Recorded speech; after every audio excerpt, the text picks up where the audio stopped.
Hello வணக்கம். இன்னைக்கு 2017 வந்த One Cut of the Dead, இது ஜாப்பனீஸில் வந்த ஜாம்பி ஹாரர் காமெடி மூவி. நீங்கள் பார்க்குற ஃபஸ்ட்டு 37 மினிட்ஸ் வந்து கண்டினியூவாக சிங்கிள் டேக்கில் இந்த படத்தை ஷூட் பண்ணியிருப்பாங்க. பல அவார்டுகளை குவிச்ச ஒரு ஹாரர் காமெடி மூவி. இந்த படம் பார்க்கும்போது ஒரு புது எக்ஸ்பீரியன்ஸை கொடுக்கும். இந்த படத்தோட பெஸ்ட் ஒர்க் வந்து கேமரா தான். இன்னொன்று அதோட ஸ்க்ரீன் பிளே அண்ட் ஒரு ஐடியா. இதை இப்படி எடுத்துகிட்டு போய் இப்படி பண்ணணும் அப்படின்னு சொல்லி ஒரு ஐடியா இருக்கணும். இல்லைன்னா வந்து இந்த படத்தெல்லாம் எடுக்கவே முடியாது. நீங்கள் பாருங்கள், சிரித்து ஒரு வழி ஆயிடுவீங்க.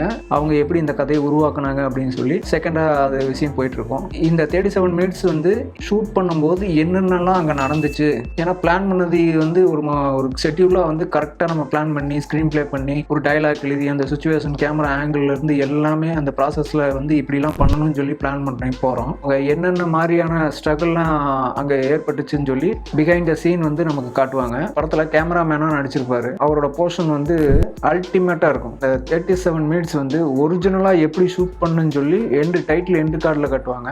டிஃப்ரெண்ட் ஃபீல் உங்களுக்கு கொடுக்கும். ஏன்னா நிறைய படத்தும் பார்த்த மாதிரி தான் இருக்குது, வேறு மாதிரி எடுக்கிறாங்க, திரும்ப அதே பிடிச்சிக்கிறாங்க. 10 படம் திரும்ப அதே மாதிரியே வருது. 200 ரூபா செலவு பண்ணிட்டு 4 மணிக்கு போகிறோம். கதை பார்த்தா அதே மாதிரி தான் இருக்குது. இந்த படம் தாறுமாறு பிரியாணி சோறு. இந்த படத்துடைய ஃபர்ஸ்ட் 37 மினிட்ஸ் வந்து பேக்ரவுண்ட் ஸ்கோரும் சவுண்ட் எஃபெக்ட்ஸ் நார்மலாக தான் இருக்கும். இந்த படம் பார்க்காதவங்க இந்த படம் பார்த்துட்டு எப்படின்னு சொல்லி கமெண்ட் பண்ணுங்கள், லைக் பண்ணுங்கள். பாய்.